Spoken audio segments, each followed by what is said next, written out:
Primero, muchas gracias por atendernos y bueno, que nos valoraras un poco el seminario organizado por Copacchio ACI, qué impresión te ha dado, si piensas que puede tener alguna utilidad práctica, en fin, esto es un poquito. Mira, la utilidad de estas cosas es casi como el tema de la prevención. Cuando haces prevención nunca sabes cuántos accidentes evitaste, no es mensurable, o sea que yo estoy seguro que tiene un impacto, porque la gente extraaeronáutica, cuando entra en contacto y se le puede explicar la problemática aeronáutica en términos claros, comprensibles, que lo entiendan, yo creo que les cambia mucho el panorama. Y me parece que esto fue exactamente lo que pasó aquí, es decir, primero que se haga en la sede parlamentaria, eso ya te habla de un alcance, una profundidad en la propuesta muy importante. Segundo, la cantidad de sectores presentes. Curiosamente faltaban los operadores, curiosamente, ¿no? Pero, sí, claro, salvo el caso de Europa, ¿no? Sí, salvo el caso de Europa, que además donde estaba el director de operaciones incluso. Y además fue quien nos trajo hasta aquí. Bueno, no nos trajo exactamente de Europa, pero vinimos con un pasaje endosado por Europa por un crash de comunicaciones en la Argentina, lo cual hace toda esta temática muy vigente. Entonces, me parece que estas cosas generan un nivel de conciencia, un nivel de compromiso, sobre todo en las autoridades judiciales y regulatorias y los poderes del Estado, como el legislativo, que tienen la oportunidad de escuchar de prima facie y de fuente directa. La comisión de fomento entera, por ejemplo. Claro, y la problemática que nosotros estamos viendo lo que va a pasar de acá a 10 años. Ellos están como 10 años atrás, porque en general van detrás de lo que se promulga y se promueve, y en general son lectores de legislación más que generadores de. Entonces yo creo que este tipo de seminarios lo que los transforma es en lectores de legislación a productores de legislación, o impulsores de legislación. Porque en general los impulsores de legislación en el ámbito aeronáutico son excepcionales, en general tienen algún vínculo por parentesco, porque el padre era piloto, porque ellos son pilotos privados. Tiene que tener algún. En cambio, aquí no hay difusión, o sea, esto llega a todos los sectores y me parece que. La valoración. No, claro, que además empiezan a entender la forma racional de la industria aeronáutica, sobre todo de los pilotos o los frontline operators, que son los que están ahí y que ya venimos imbuidos del modelo de Reason de lo que empezamos a volar prácticamente, y el resto de la industria todavía lo está como mirando así como algo a ver si funciona o no funciona. Nosotros sabemos que funciona porque lo hacemos cotidianamente, lo adoptamos cotidianamente, hacemos nuestro análisis de riesgo cotidianamente. Entonces, esas cosas me parece que son una fuente invalorable de conciencia y de establecer vínculos con todas las partes intervenientes en la regulación de la comunidad aeronáutica y sobre todo en las partes que tienen mucho peso e influencia en cómo se van a resolver los problemas aeronáuticos, llámense accidentes, tendencias riesgosas, peligrosas, esta mercantilización a ultranza de la aviación. Bueno, todo eso va necesitando nuevas regulaciones, nuevas legislaciones y es muy importante legislar y regular sobre el mundo real, no sobre un mundo hipotético, donde la información se va a preservar. Sí, eso es lo que dice el anexo 13. Pero acá estamos discutiendo si el anexo 13 está en vigencia o no. Entonces, si tiene competencias reales, en la práctica. Porque, claro. Ajá. Y, por ejemplo, en torno, bueno, pues uno de los temas de fondo que había era la reciente aprobación ahora de la nueva ley de seguridad aérea, de la modificación de la ley, famoso artículo 48 bis. Creo que conoces o has leído. Bueno, o sea, estamos hablando de preservar la información y de golpe nos encontramos que está abierta a todo el mundo por cualquier motivo, por lo que se le ocurra, para auditar qué, no importa. O sea, estamos hablando de que el anexo 13 protege, no sabemos si el anexo 13 está vigente, y después, pero quiero decir, todas esas cosas afloran y ese artículo es producto de legislar sin pasar por estos escenarios, sin pasar por este contacto directo directo con quienes van a sufrir las leyes. Y eso tiene que ver, básicamente en los países latinos hay mucha distancia entre la autoridad y quien va a someterse a los dictámenes de esa autoridad. Hay países que son más horizontales, entre quien promulga la regla o la norma y quien tiene que cumplirlo o sufrir sus consecuencias. Tiene un acceso al que promulga la norma que no le hace tan fácil al que promulga la norma desentenderse de sus consecuencias. En cambio, en los países latinos tenemos mucha distancia. Entonces, el que promulga la norma ni siquiera se entera el infierno que le está provocando al que debe cumplirla. Sí, no hay un contacto, no hay un contacto, no hay una devolución. Entonces es como, obviamente, salvando, no estoy haciendo una comparación directa, pero para el mafioso es muy fácil ordenar un asesinato porque lo ordena por teléfono, no se mancha. No tiene contacto directo con la familia implorando piedad y los 3 niños y todo el living salpicado de sangre. O para nosotros comernos uno de esos corderos maravillosos o el jamón de bellota, que es una obra de arte, está bien, pero alguien mató a ese cerdo y si tuviéramos que matarlo ya sería distinto. Si comprendiéramos todo el proceso y todo lo que hay detrás, ¿no? Ya no sería tan fácil, tan cómodo decir, camarero. Legislar desde un despacho, desde el propio Parlamento. Y otro. Claro, legislar desde un despacho, desde el propio Parlamento. Y bueno, pues por eso se trata precisamente, o sea, era un poco la intención, me imagino. Para mí el valor intrínseco de estos eventos es exactamente ese. Ponen al normador, lo confrontan con sus normados. Y esos tienen un par de cosas para decir. Ajá.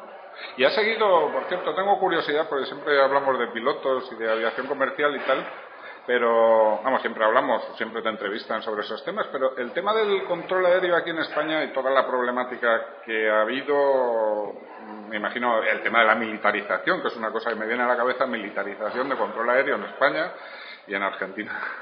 Vos sabéis bastante las represalias legales, de hecho me estaban diciendo que tenían de 140 controladores en Canarias o de las islas, no me acuerdo bien la zona, pero había 93 con acciones penales en Gran Canaria contra. Creo que era. Entonces, dice, ¿y cómo van a trabajar esos? Sí, yo te digo cómo van a trabajar. Mal. Fue lo mismo que hizo Lula hasta que el accidente de Congoñas le tapó la boca. Pero los querían procesar por amotinamiento, o sea, estamos todos completamente locos. O sea, lo que yo en general no vuelo en líneas aéreas de países autoritarios, porque entiendo que esos pilotos están sometidos a una presión adicional a toda la demás, y no quiero sistemas en donde le recorten la facultad, sea al piloto que al controlador, porque no nos olvidemos que los pilotos rompemos aviones de a 1, controladores rompen de a 2. Y si queremos seguir en este tren, los operadores de centrales nucleares rompen un país o más. Completo. Entonces, ya no, ¿sabes qué? Ni siquiera me importa tanto por los pilotos, me importa por los operadores de centrales nucleares. Si vos mirás, si los tipos hubieran tenido más independencia de criterio, más respaldo del cuerpo legislativo o más respaldo desde la operación y la concepción de la operación, seguramente en Chernobyl no hubieran hecho la pavada que hicieron de hacer una prueba. Seguramente en Fukushima hubieran cortado los reactores inmediatamente. Seguramente les hubieran tirado 2 toneladas de agua y no me importa si se arruinan. Pero es una compañía privada. Entonces, eso es precisamente el símil, porque claro, hay un acoso. Estábamos comentando antes el reciente tema de la privatización de AENA, del operador de la autoridad aeroportuaria española, hasta ahora estatal, que se va a convertir a partir de ayer, ya se dio el visto bueno de los trabajadores, y entonces se va a convertir en una explotación privada de aeropuertos como Barajas o el Prat. La gestión va a ser privada. Entonces todo esto más o menos conduce a la misma línea, que es la línea de la holocaustización en general de las profesiones y de las empresas, y de lo poco que le queda al Estado por dirigir y por regir. Digo al hilo del tema de la central nuclear, que al final pues son empresas privadas explotando, que tienen intereses privados y que tienen que conjugarse. En menos que sople una brisa, te van a empezar a explicar por qué ya no necesitan tanto hormigón.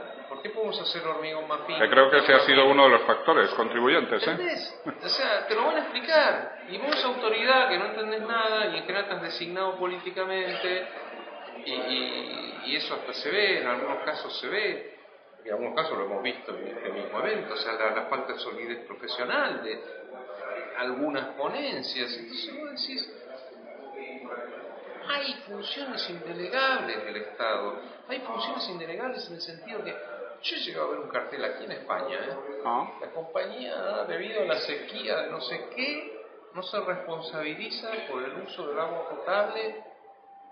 ¿What? ¿Cómo que no sé? ¿Quién se responsabiliza? ¿Me hace correr esos viejos carteles que había, habiendo ascensor, no, habiendo escalera, el propietario del edificio no se responsabiliza por el uso del ascensor?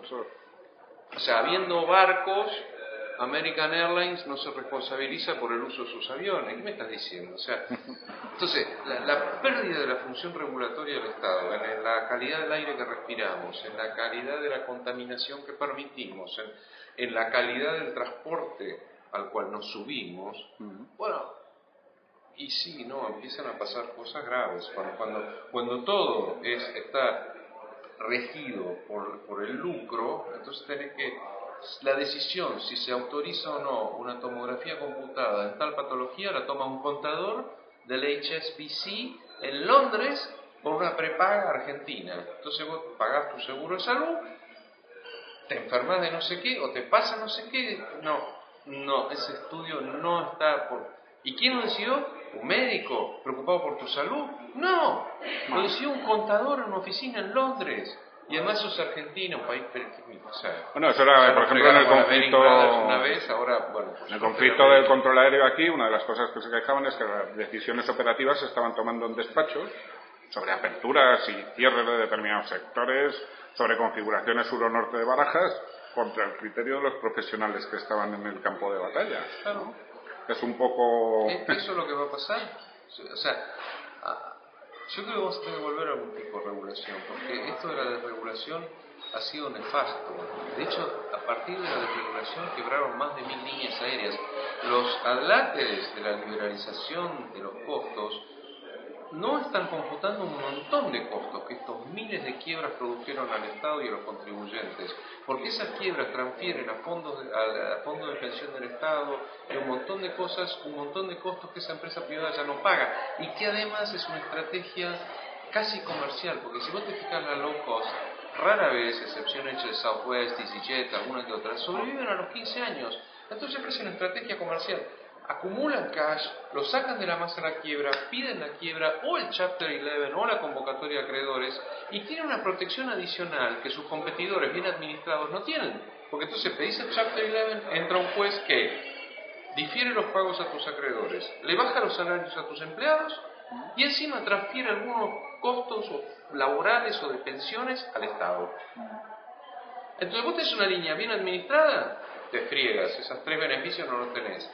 La administras mal y entras 1, 2 y 3 veces en Chapter 11, como entró TWA, Continental, y empieza a ser una estrategia comercial el Chapter 11. Entonces, todo este juego de pauperizar el servicio, pauperizar la operación, pauperizar la calidad de la operación, para bajar los costos... Hasta Iberia.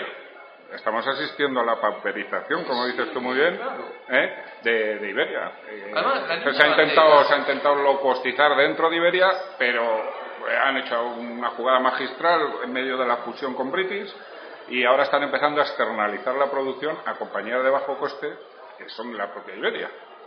En el caso de Vueling, Alitalia lo hizo con Alitalia Team, le pegó un cuadrado rojo y ahora es Alitalia Team. Después de firmar un convenio por el cual los segundos de a bordo en una compañía como Vueling, europea, pues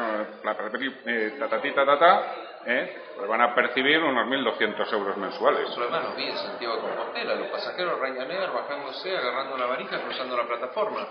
Y yo para hacer el walk around me tengo que balizar, me tengo que poner chaleco, no sé qué cosa, porque cada año se mueren en plataforma, no sé cuánta gente. Y ahora los pasajeros que son inmunes al impacto de un ómnibus, un tractor. Eso es una de las cuestiones que apreciamos siempre. Por ejemplo, hoy, ha habido un cierto seguimiento mediático del seminario, pero no un seguimiento masivo. O sea, cuando ha habido una huelga de controladores, no sé qué, pues, 20, 25 medios, 30. Pero al final la parte técnica de todo esto que se estaba debatiendo o hablando sobre ello en las ponencias de estos días, pues tiene muy poca trascendencia a la opinión pública. Y ahí te quería preguntar un poco que a la hora de transmitir todo esto, desde el punto de vista de los medios, en general, no medios especializados como nosotros a lo mejor, pero medios generalistas y que llegan a más gente, por supuesto, ¿tú qué función crees que están cumpliendo? Y luego, ¿qué función crees que cumplen en el momento que se produce una tragedia? Porque ahí también el cómo estos mensajes lanzarlos en un momento crítico, me imagino que también tendría que haber un cierto protocolo de cómo medir. Hay conductas, los periodistas incurren en una especie de grilla y parten, la nota no refleja lo que el periodista vio muchas veces, sino el título que le dijeron que tiene que poner. Entonces, hace la noticia los antes 3 peores de aeropuertos de Argentina. Y vos le decís, mirá, no hay, porque según el día, según la hora, según el viento, según qué, el peor puede ser este, o el otro, o este día que se cruzó una cuadrilla de caballos, el peor aeropuerto de Argentina es este, el de San Luis, que teóricamente otros días es fácil. Pero no quieren encajar la nota en el título, por un lado. Por otro lado, hay otra definición nefasta que son las notas de color. Así lo llaman, nota de color. Después de un accidente empiezan con nota de color. Después viene el sobrino de la diputada que mamá no lo autorizó a viajar, entonces salvó su vida de milagro. ¿Qué te importa? Los que hicieron el vuelo anterior a la caída de ese avión. Reportaje al tipo. Ese tipo es un vuelo como todos los aviones del resto de la compañía que no se cayeron. ¿Qué te va a decir? No, y ocupan el centimil en eso. Entonces yo intencionadamente, cuando tenía la carta donde les advertí que iban a tener un accidente, que anuncié 2 meses antes de eso, la retuve hasta que se desinflara toda esa cosa de las notas de color. El accidente fue un martes, yo la entregué un domingo esa carta. Entonces un domingo sí hizo los titulares, pues ya si no los titulares estaban ocupados con el sobrino de la diputada que la mamá no lo dejó. Un poco como pasó aquí con el tema del seguimiento de... Bueno, en Spanair, yo vine acá para un programa de televisión en Spanair, había 30 personas. Bueno, me acuerdo que, por cierto, ahora creo que fue en Antena 3, te vi, por cierto, ¿te dejaron hablar poco o es una impresión...? No, hablé bastante más de lo que querían, pero ellos decían, vamos a hacer una hipótesis del accidente. ¿Por qué van a hacer una hipótesis? Acá hay 30 personas. Había bomberos, psicólogos, sociólogos, abogados, historiadores, periodistas, no sé si industriales de la alimentación, pero había todo el espectro de las actividades de España representados. Sí. De los 30 que estamos acá, hay solo 3 que somos pilotos y solo 3 que sabemos por qué vuela un avión. Y ustedes quieren hacer hipótesis cuando no saben ni siquiera por qué vuela un avión. Y había un abogado y me dice, nosotros hacemos hipótesis de nuestra hipótesis de trabajo cuando... Sí, pero vos sos abogado, haces hipótesis no sé... Pero bueno, a mí me dio la impresión, perdona que insista, pero a mí me dio la impresión que te cortaron un poco, ¿no? No, había 2 periodistas... O porque había mucha gente, quizás también... Cuando dije que Gonzalo Pascual y Díaz Ferrari... Cuando empezaste a hablar... Sí, efectivamente. Igualmente eran 2 delincuentes, ahí saltaron periodistas del Mundo y otros que obviamente estaban en el role, pero bueno, después parece que la justicia española empezó a pensar lo mismo también. Sí, bueno, efectivamente. Ahora tenemos una causa acá en el juzgado 35 de Madrid que no está tan fácil. No, y todo el tema de SEPI, de cómo se hizo... Y cómo lavaron el dinero, es una cosa escandalosa, o sea... Bueno, el dinero público. Pero es que eso, la SEPI le dio 600 millones de euros para comprar 22 aeronaves, cancelaron las deudas. ¿Saben lo que hicieron los tipos? Aircomet, en vez de darle la plata a Aircomet, le debía a YPF Repsol 50 millones de euros. En vez de darle la plata a Aerolíneas para cancelar la deuda con Repsol, le dio la plata a Repsol y le dice a Aerolíneas, tú me debes 50 millones de euros. Era doble imputación, ¿entendés? Entonces, ¿qué hacen? Como es demasiado obvia la maniobra, le hacen una cesión crediticia a un hotel de Marbella, el Roger Romano Playa. Sí. Veo que lo conoces bien, o nos has seguido. No sé. Entonces, ahora, la deuda que era de Aircomet, el acreedor de esa deuda ahora es Roger Romano Playa, que lo traigo acá. Un hotel en Marbella. ¿De quién es Roger Romano Playa? 100%. De Antonio Mata. Accionista de Aircomet. Por cierto, monté una compañía aquí hace no mucho tiempo. Bueno, y quería montar otra ya de vuelta, Air Pampas, y te decía, oye, una compañía, queremos una compañía nueva, sin deuda, No, que estuvo operando, operó aquí, desde no Palma. te vimos administrar ya una compañía sin deuda, vos, cabrón, y ahora querés de vuelta. Ya te vimos liquidar una, que casualmente era nuestra aerolínea de bandera. Entonces, por cierto, de las cosas más tristes que he visto, bueno, he visto muchas cosas tristes, pero relacionadas con el tema, un vídeo que me encontré en YouTube donde visitabas o alguien visitaba unos hangares de aerolíneas donde se estaba procediendo a trocear allí los 747. No sé si has visto, sí, no sé si, vamos, has visto, estabas, yo creo, estabas por allí, vamos. Me parece que fue un reportero de, no recuerdo qué cadena, era un programa especial. Sí, además estaban pagando 8 millones de dólares por año por dejar los aviones ahí oxidándose. Bueno, pero además diciendo que teníamos X aviones operativos y estaban ahí vendiéndolos. Bueno, en plan chatarra, ¿no? Poco más o menos. Sí, eran los del CQC. Acá está licenciado ese programa acá también, que no sé cómo se llama. Son esos que hacen entrevistas. Sí, CQC, sí. Sí, caiga quien caiga. Allá es caiga quien caiga, sí. Sí, aquí es igual. Acá está licenciado en Italia. Aquí es igual. O sea que todo el tema de aerolíneas, que por cierto Aerolíneas ahora, pues bueno, está intentando reconducir un poco la situación, pero está en manos de un niño que no tiene idea y su único mérito es ser el hijo del abogado de la CGT. Entonces, como le tocaba en el reparto a Moyano, entonces dijeron, ¿a quién ponen? Bueno, viene Recalde, y después el nene Recalde se va a ver el partido de fútbol a Montevideo y te dice que ganó plata ese vuelo con el 35% de ocupación. Luego decís, bueno, no tenés idea cómo se saca el costo operativo de un avión, ¿para qué te tengo que explicar eso? O si ganás plata con el 35%, ¿sabes qué? Ponete una consultora, porque te van a llamar de Qatar, te van a llamar de Dubái, te van a llamar de todos lados, porque ellos tienen que poner 70% para salir empatados. Así que vos explicale cómo ganas plata con el 35%. Además, en un vuelo a Montevideo, nivel de crucero 15.000 pies. O sea, gastás el doble de combustible. Pero bueno, y fue al Congreso a decir eso, y lo dijo, ya está grabado. Y actualmente, bueno, aparte de tus proyectos cinematográficos, por lo que veo, bueno, acabas de presentar, bueno, acabas en el mes ¿en qué mes ha sido la de tu última película? Septiembre. En septiembre, ¿no? Sí, el Ratty Horror Show. Exactamente, que ya no tiene mucho que ver con aviación, en teoría. Es casi lo mismo. Ya, porque... Es todo igual. Sí. Porque hay una película muy melancólica que es sobre el tema de Bye Bye Life.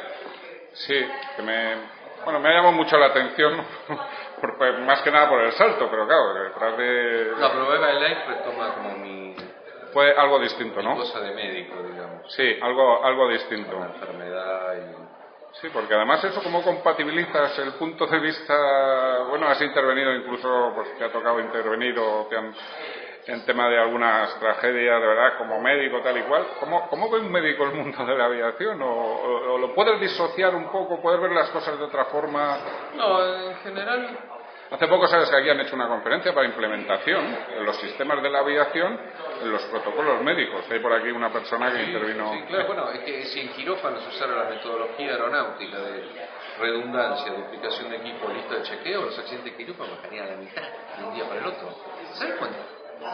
¿Sabes cuando se mueren los pacientes? Ahora ya, digamos, están avanzando, pero los típicos zafarranchos de paro cardíaco eran con las operaciones más tontas, las que no preveían el paro cardíaco.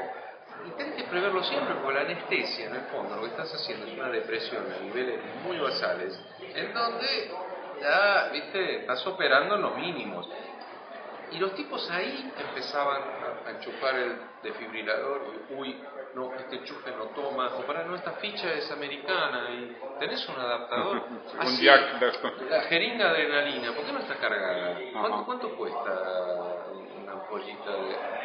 ¿Tenés ahí cargada? No, ahí empiezan a romper. Un poco como lo que me explicabas antes de las comunicaciones, que te has visto afectado y tal, las comunicaciones en Argentina, que no tuvieran previsto un sistema por si se saboteaban. Es inaceptable. Digamos, el único progreso fue que pararon los aviones. Antes en la crisis de los radares, sin radar no pararon los aviones. Ahora los pararon. O sea, no, pero es como si te dijeran, mira, mi nuevo iPad 2. Alguien se sentó arriba y lo rompió. Pero la buena noticia es que Scarlett Johansson y quiere disculparse en persona, pero rompieron el iPad 2, o sea... Eso es un poco bueno. ¿Y tus proyectos un poco relacionados con el mundo de la aviación? Lo siento, Enrique, porque podríamos hablar de mil cosas más, pero relacionados con el mundo de la aviación, ¿tienes algún proyecto cinematográfico? No. ¿O te estás alejando un poco? ¿Estás saturado? Ya hice una ficción, un documental. Todavía siguen sin entender nada. ¿Qué me queda hacer? ¿Un dibujo animado? Bueno, pero animas a que se sigan haciendo documentales y ficciones sobre esos temas. Por ejemplo, dejando pasar un cierto tiempo. ¿O te parece que son útiles? No, pero en general... Es un cartucho, es un single shot, o sea... Solo uno. Pega, tira y... O sea, ya fue extrañísimo que el documental tuviera éxito, porque... Primero porque un documental es raro que tenga éxito, y después que venía detrás de la otra película. Sí. Pero bueno, pasó así, bienvenido sea, pero digamos que ya el recurso está agotado, ya la novedad se acabó. Hay películas de aviones en donde el piloto vuela el avión y... Sí, pero bueno, sobre el tema de low cost, por ejemplo, todo el tema de la low costización me imagino que será un buen argumento. No, hay pues eso, vi una película de la quiebra de Swissair que realmente estaba muy bien. Sí. Y te tenía ahí colgado, más allá de que el tipo que aparecía en el archivo de televisión y el actor eran distintos. También yo hubiera recreado el archivo con el actor, pero era apasionante. O sea, en un punto de verdad se puede explorar mil temas, se puede explorar la low cost, se puede explorar cómo las low cost hacen quebrar las líneas aéreas tradicionales. Las cuatro grandes americanas quebraron: Pan Am, TWA, Brand y Pfister. Las cuatro grandes americanas hoy están en Chapter 11. Entonces, es solo hacer balance. Hay 30 años de regulación. ¿Fue exitosa?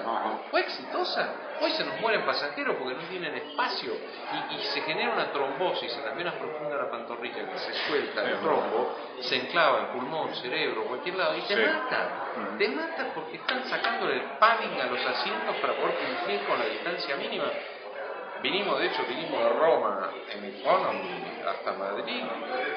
Vos decías, yo mido unos 76, estoy en serio. Cada vez más incómodo, es verdad. Aparte de menos servicio, más incómodo. El pobre tipo que mide 1,90, su fémur no entra. O sea, tengo ganas de llevar un fémur de un tipo de 1,90 m. Para ver si... Ponerlo, mostrarle, ¿viste? Lo que pasa es que no es legal sacarle el fémur al pobre tipo. Ya bastante sufre con su 1,90 m cada vez que tiene que viajar, pero el día que encuentre uno tirado por ahí, supongo que quiero hacer la prueba. Me voy a hacer uno en yeso, que eso es legal. ¿Pero alguna utilidad sí, o sea, crees que sí que han tenido de práctica, de llamada un poco de conciencia social el tema de lo que te decía, las películas? O a lo mejor ya... No, seguro que instalan el las películas, documentales, y la en fin. opinión pública empieza a hablar del tema, y la opinión pública...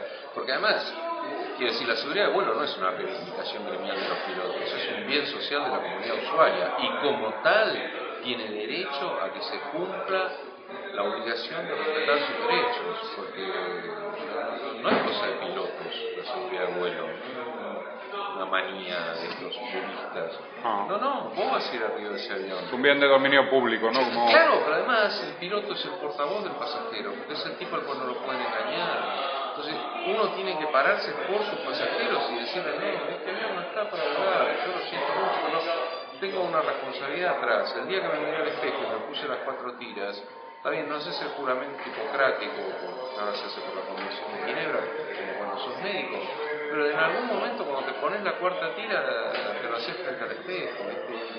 Es una responsabilidad grande. Está bien que después te divertís volando y todo bien, pero... disfrutes de la profesión. Pero en el fondo estás llevando entre 100 y 500 personas en la ¿Qué otro trabajo tiene esa cota de responsabilidad? O sea, todos los días tenés un avión de 200 millones de dólares, 500 personas, otro tanto millones de dólares en carga, 100 y pico de toneladas de combustible para que pases acá arriba de Madrid en un trabajo en tiempo real, o sea, no puedes hacerlo de vueltas si te sale mal, y no supervisado. ¿A quién le das tanta responsabilidad? Fuera de un operador de reactores nucleares o un controlador que ya dijimos pueden hacer chocar dos. Son muy pocos los trabajos que tienen tanta responsabilidad. Entonces, después no los puedes tratar como chicos mentirosos o apretarlos como si fueran esclavos del siglo pasado, a ver hasta la última gota. ¿Querés sacar un siglo pasado? No, el anterior. El anterior.